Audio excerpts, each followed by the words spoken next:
Hey, hi. Hello, Hal, do you read me? Do you read me, Hal?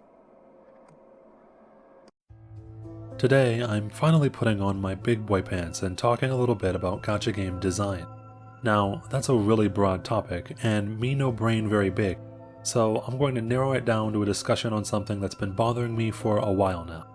There has been a monster lurking within these PNG collections that we call games for years. This monster has devastated and even killed entire games. And the scariest thing of all is that no gacha seems entirely safe from its grasp. The name that we've given this monster is power creep. Fair warning, I am not a game developer. The very thought of coding gives me PTSD flashbacks to 8th grade math.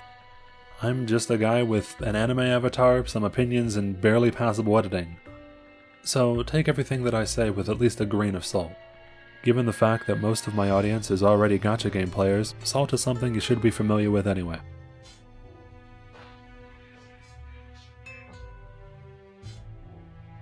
To put it simply, power creep is any instance of new content being added to a game that's better than the content that already exists. Does it look like that's one too many zeros on the new husbando's attack stat? Power creep. New waifu making old strategies obsolete? Power creep. New girl thick? You might not believe it, but that is some power creep. When you're working with such a broad definition, it should be obvious that this is not a phenomenon that's unique to gacha games.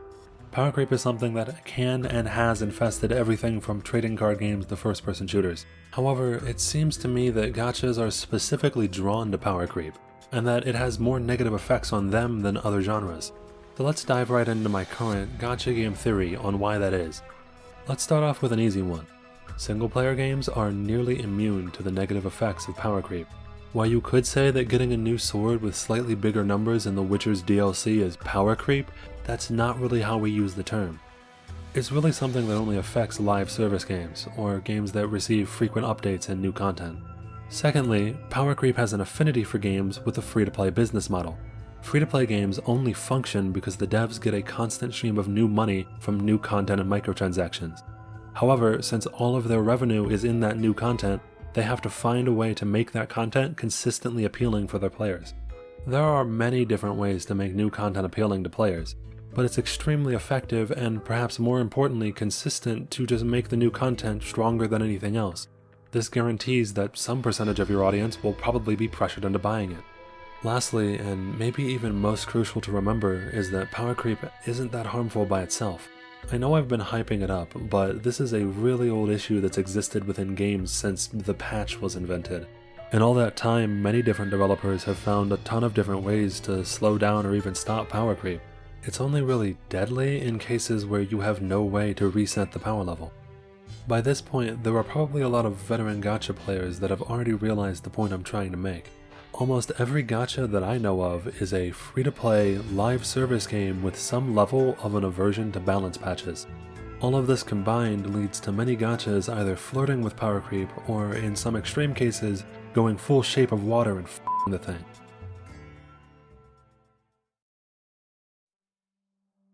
So now we know what power creep is and why so many gachas fall victim to it. But is power creep really that bad? Yes. Well, no, but still yes. Let me explain. Power creep is not inherently bad. It's a neutral, if not slightly dangerous tool that any developer can use. For example, any content in a new MMO expansion will probably make the old content obsolete. Unlike the Witcher example, this is legitimate power creep, but no one cares. For any long-term MMO player, this is just a normal part of progression. But make no mistake, for gacha games, power creep is often a slow and insidious killer. To start off with, gacha game players are a dedicated group of people. That dedication can come in many different forms, such as time, money, or Reddit posts. But one form of dedication that seems to remain consistent within this community is character loyalty, waifuism if you will. All gachas are varying levels of CBT, so deciding to roll for a character can often require this fanatic level of dedication or ridiculous luck. And when this level of dedication for a single character is mixed with power creep, it can lead to disaster. I understand that some people genuinely just do not care about things like the meta, tier list, or other people's opinions on gacha game characters. But for those that do even a little, it can feel devastating to save for a character for 6 months, only to have them power creep out of relevance 2 weeks later. Secondly, gacha games have a problem with balance. You see, they kind of can't nerf things. I mean, they can, but they would run into the same issue that I just talked about. Spending $400 on a character and then getting them nerfed would just feel terrible. Gachas also can't just copy the solutions that other devs have already made for other genres. Let's take trading card games as an example. They have a very similar issue with power creep flirtation. However, many of them use things like different formats and set rotations to combat that. For gachas, new game modes or new formats can be complex and really expensive to make. And oh god, please help the first gacha game that tries to rotate characters out of playability. This leaves the only cheap and reliable tool that gachas have to try to level out the balance of power once it's gone out of whack is buffs. And buffs. And buffs. And don't get me wrong, buffs are a really useful and good tool, but when it's your only option, it creates some interesting problems. Look at this line.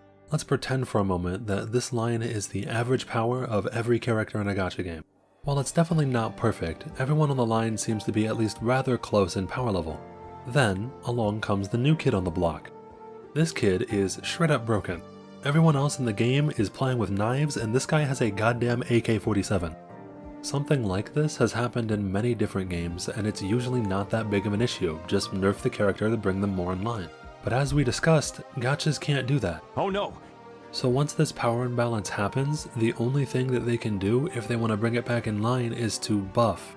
And it's going to take a lot of buffs to fix an oopsie this big. I solved this gacha game in half!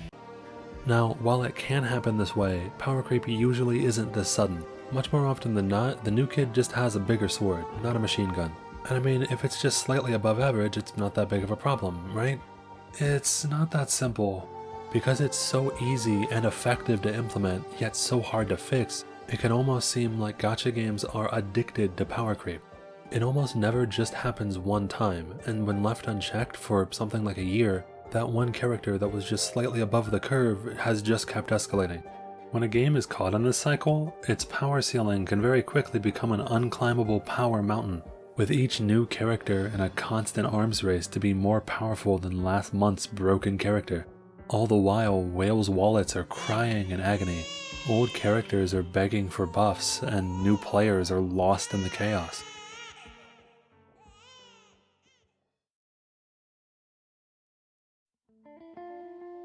That's quite a lot of doom and gloom over one PNG having bigger numbers than another PNG. So let's all calm down and ask ourselves if there's anything reasonable that we can do. From a developer's perspective, there's quite a lot that can be done. As I've already mentioned, this is a really old issue and many people have found many different ways to at least slow it down. It seems like gachas such as Arknights and Girls Frontline have managed well enough so far. Not through anything fancy either, just consistently good character design mixed with the ability to resist their own urges. However, from a player's perspective, there's not really much we can do. Gachas generally don't have things such as public test servers that could warn players of obviously overtuned characters before their release. And while I hope I've shown why I would disagree, there are probably a sizable number of people that just don't think power creep is an issue in what is mostly PvE games. So it's often the case that by the time a player base has noticed that something has gone very wrong, it's already too late.